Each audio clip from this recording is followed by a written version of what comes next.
Hello, everyone, and welcome to episode 2 of the second season of PTV FC. My name is Louie Pasculli, and I'll be joined by the kid, Graham Marshman. Now, I've heard you've had some fun this weekend, took a trip to Philly, did some cool things involving the Premier League. But before we get into that, Graham, how you doing on this Monday afternoon? I'm doing great. Weather's great today. Got back, got to see all my roommates, got to see my friends again after a long weekend in Philly, and I'm just happy to be here right now, Louis. You're right, the weather is great, and even though we're inside, it's a great day to be talking about Premier League soccer. Now, I mentioned it before, you made the trek to Philly this weekend, attended the NBC, the fan week that they had going on down there. I only got to see some pictures and videos of the event. There really wasn't too much out on social media or on the TV for that matter. So let me know your experience. How was it? I mean, it seemed really fun. Well, it was a surreal experience for me to be able to go to this event, see all of the people that are on NBC, like Tim Howard, the two Robbies, and it was amazing to see thousands of Premier League fans lined up around City Hall in Philadelphia to go into this event, watch all the games, just be in that experience with the tight knit, diehard fans that I consider myself to be a part of. And it was just an amazing and surreal experience for me. We're here in front of City Hall for Prem fans. Been here since 5 in the morning. We're feeling great. Now, you kind of talked about the atmosphere. I have to ask you, with all those fans around just watching intently, how was that part of the trip? I think it's probably the closest thing I could compare it to, like the real thing, like being at the stadium. It's probably the closest I have experienced so far in my lifetime. Now, I hope one day to be able to go and see the games myself, but as of right now, that's the closest thing I could experience to being in the stadium with all the fans, everyone cheering. I was hugging random people after Chelsea scored. I had no clue what was going on, but it was just such a great time with all the people there watching. It was amazing. No, that's awesome. That's the best though. Just getting along with all the fans there. I'm with you. I want to go to England and watch a Premier League game. Maybe I'll catch Aston Villa, assuming they don't get relegated this season. Hopefully they can stay up. But yeah, that sounds awesome. And you talked about seeing all the analysts in person. I saw one thing I did see was Rebecca Lowe eating a cheesesteak and everyone cheering. So that was pretty funny. Tell me about that a little bit. Well, with all the analysts there, they were really getting with the crowd. They were getting really involved. Rebecca Lowe was eating a cheesesteak. Someone like threw their baby on the stage, like went up there and like gave their baby to Rebecca Lowe. That clip is on YouTube. Now that's And dedication. I gotta go like watch that. I remember, and then the next day, the day I was there, there's someone literally holding their baby like up over the railing, like just looking at it, screaming, "Sign my baby!" And like the two Robbies came into the crowd, and me and my brother were just sitting there with our friends, and they were right next to us. I was 2 feet next to them, got a pat on the back by Robbie Musto, and it was amazing experience. I was on NBC for like the 15-20 minute interview they did right in the middle of the square with all the people. It was just an amazing experience, especially with like Tim Howard being one of my like icons for United States soccer. Seeing him in person, it was amazing. Absolutely. I mean, hearing you talking about it is getting me hyped. But I got to find out when the next one is because I low key I want to go now. If they have another one in America, which I assume they will, as the game is becoming more American. It's transitioning over now where American networks and TV channels will show European soccer. So I think I know your answer to this. But would you consider going again, waking up early, making a trip over to some foreign city, and then going to one of these things again? 100%. 100%. I knew you were going to say that. This one was in Philadelphia, convenient. My brother lives there. So I got to go down there for the weekend, stay with him for a few days, and go on Sunday morning. Woke up at 4:30 in the morning to get there. It was not the greatest time, like driving and everything, but once you got around the city hall and there was like thousands of people online to get into this event, which was free, didn't cost a dime to go in and go experience it.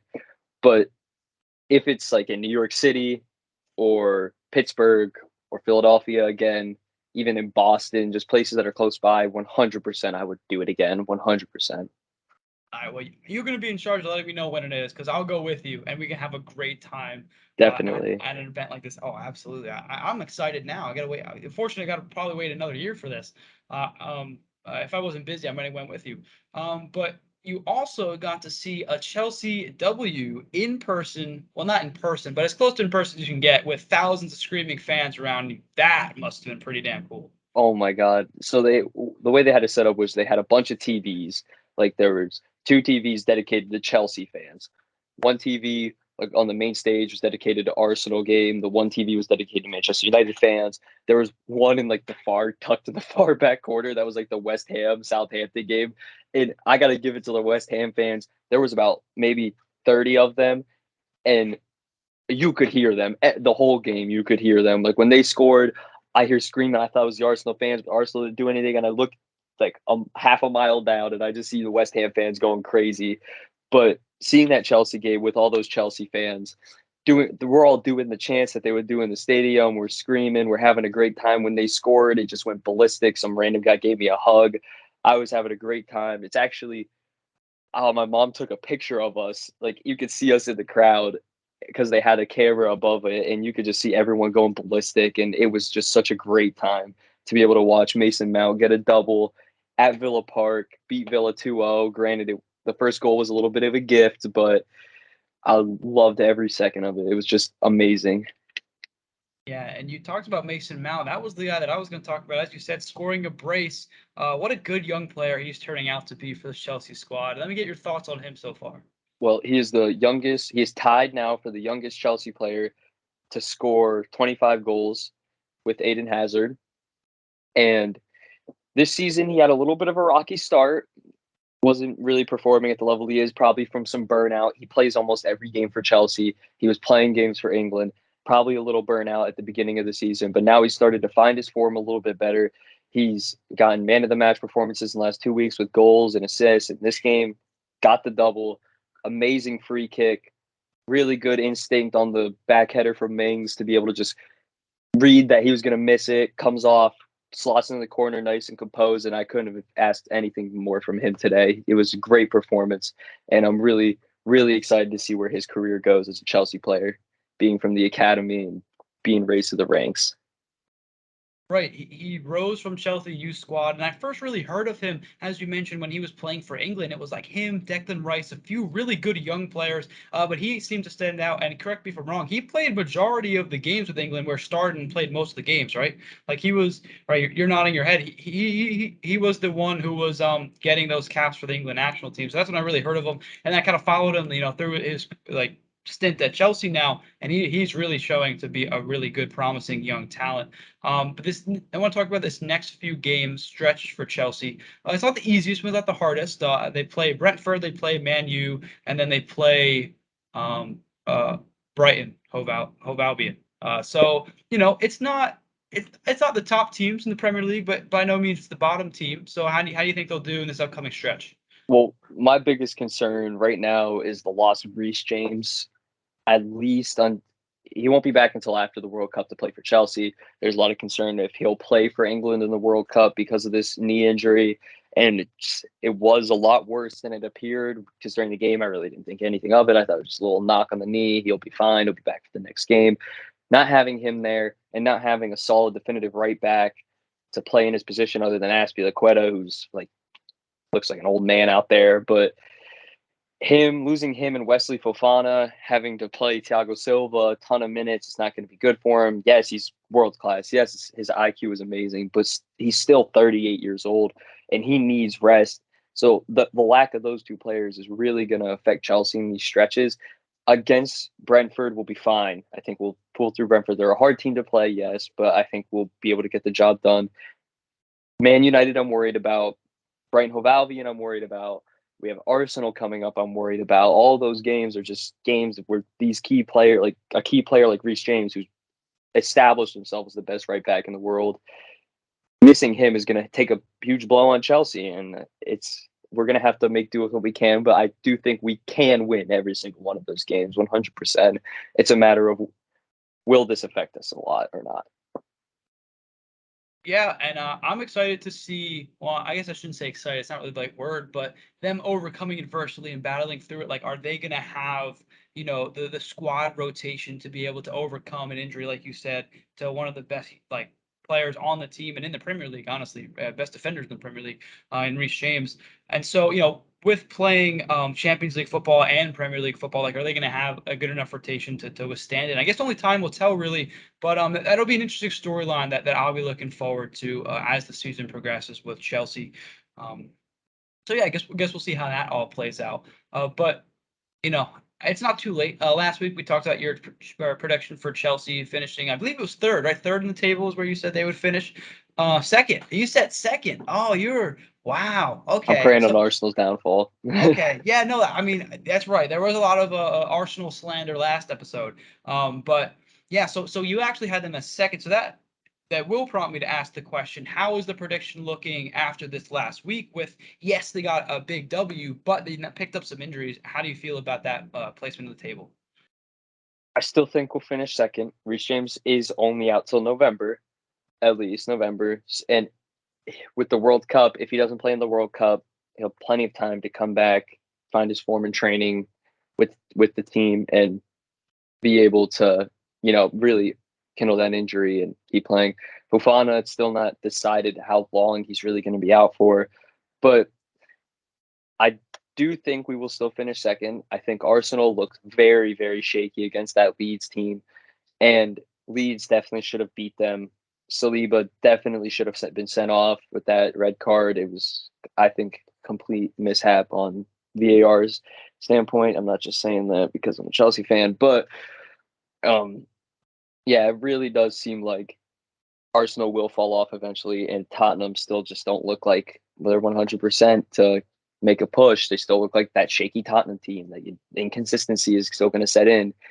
And by the way, at FanFest, every single person in that place was rooting against Arsenal because Arsenal's game got delayed because VAR went out, so they were behind like 50 minutes on the rest of the game. So all the games had ended, and there's still almost a half left in the Arsenal game, and every single fan like just turns and looks at the Arsenal screen, and they're all cheering against Arsenal so much. It was great. I loved that. Everybody was hating on them the whole time, and that was funny to watch. Well, it's a good thing Ryan Johnston didn't attend FanFest because I don't think he would have been very happy to hear that. But Arsenal did end up winning, as you said. They ended up beating Leeds. Now I'm going to look at the Premier League table, or not the table, excuse me. Let's look at the results really quickly and just go through them. So West Ham tied with Southampton, two teams that are relatively close to the bottom of the table. So both teams picking up points there, and then Manchester United tied with Newcastle. I think Newcastle is a team that could sneak into UEFA League Champions play if they can keep the form up. What do you think about Newcastle's position so far?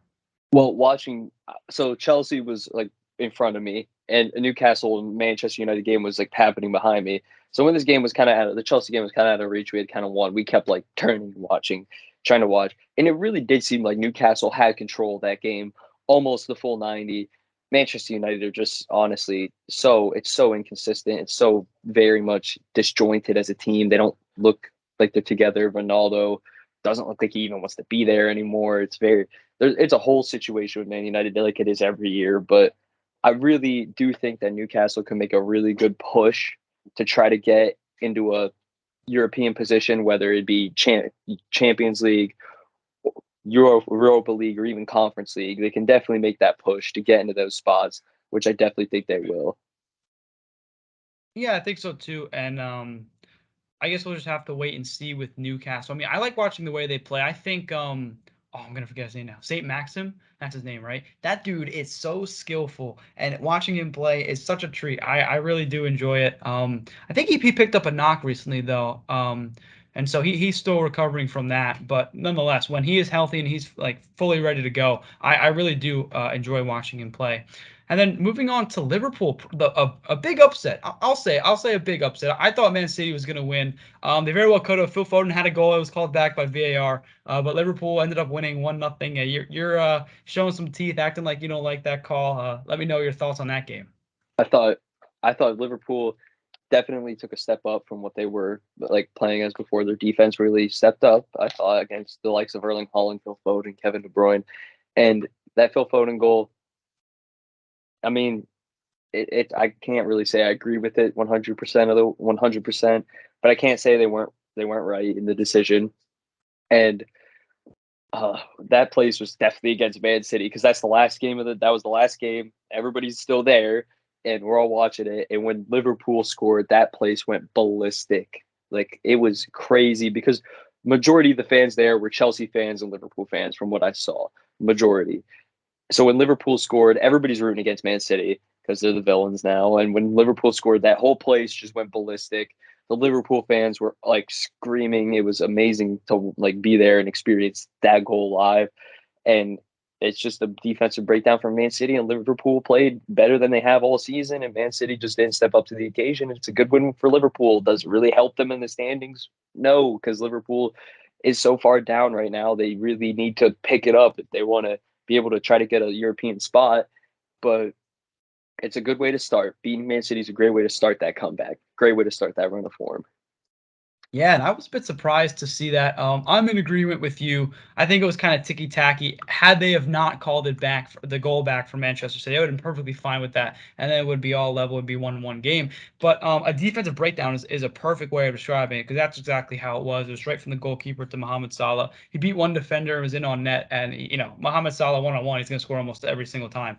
So that's how Liverpool got ahead. And yeah, you're right. They definitely did take a step up. I mean, even like conceding zero point 0.5 goals, half a goal for that little VAR thing. Conceding 0 goals to Manchester City is a big accomplishment now with how potent their attack is. So you're right. Liverpool has definitely taken a step up, and I think they will find a way into European competition. I think that because they have just so much talent, they also have such a great manager that they're going to be able to do that. Um, I know maybe to the dismay of some people who think Liverpool are frauds, and by some people I mean Graham. But I do uh, think Liverpool are fraudulent. They are not. really, They are not I the. mean, They're after they they're not the lost, best team.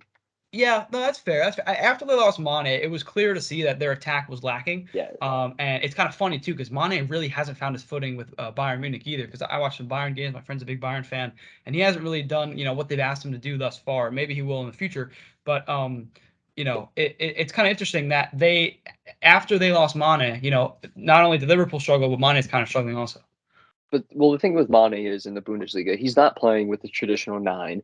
He's playing as a nine right now. Him and Sane are taking turns, really kind of working in and out with each other, playing that nine role, and that's really hard for someone like Sadio Mane to do because he's a winger through and through, and that's where he excels. And last year, most people can make the argument that Sadio Mane was even better than Mo Salah. So taking him out of that Liverpool team really affected that Liverpool team. It takes away a key component of their attack. Bringing in Darwin Núñez, who, in my opinion, is an absolute fraud. I completely agree with that. I think there's nothing special about him. I don't really think that he will be a great Premier League talent. I think they paid way too much money for him, and it's really hard to say with this Liverpool team because a lot of their players are just very overhyped, and their defense is super struggling hard. They're struggling very hard. They lost the Anthony from Juventus that they brought in. They lost him for the season, and it's going to be very hard for this Liverpool team because they're very thin when it comes to bringing players off the bench, which was their problem the year they dropped to fourth in the Champions League, and an Alisson goal in the last game saved them. But it's going to be very hard for this Liverpool team to keep this run of form up, especially when your best right back is Trent Alexander-Arnold, who can't defend anyone. And I will say it through and through. Trent Alexander is a fraud. He's a glorified winger. He's not a right back. He should be on the wing. He scores goals. He scores goals. He gives these great crosses, but that's what a winger does. And he's a right back who can't defend. So Liverpool is going to struggle, I think, still throughout the year. It's a great win. Maybe they'll find some good form and pick up some more, but I still think their defense is very shaky. They're very thin off the bench, and they will struggle continuing through the year. Just to think, there was a Darwin Núñez versus Erling Haaland who's going to be better debate. I mean, like, come on. Like, I knew before Núñez played a single game with Liverpool who the answer was going to be, who was going to win that debate. I mean, come on. And then, of course, Erling Haaland shattered my expectations by a million, because he just had been playing out of his mind. But no, I agree with you. I'll say I agree with you to an extent, right? This team, they lost Mane, as we talked about. He's not playing as a nine in the Bundesliga. It's hurting him. This guy who scored 20 goals as a winger, and now he's not playing winger. It doesn't really make any sense. But it's because they lost Lewandowski and they're trying to replace him, and I get that. But anyway, back to Liverpool. plus it's a young attack too. Darwin Núñez is a very, very young player. So in order for him to step in and to have an immediate impact in the Premier League is going to be a challenge, and obviously he has not stepped up to the challenge. And I'm not gonna write him off completely. It seems like you've written him off completely. I don't think I'll do that just yet. I think that there's a chance he could grow into his zone. You're shaking your head. No, there's a chance he could grow into his zone, but I think that um uh having a season like this where he doesn't really find his footing, doesn't really get into the game and show some bright spots, then it's going to be make it even 10 times harder for him to adjust to the Premier League and to then become a good player.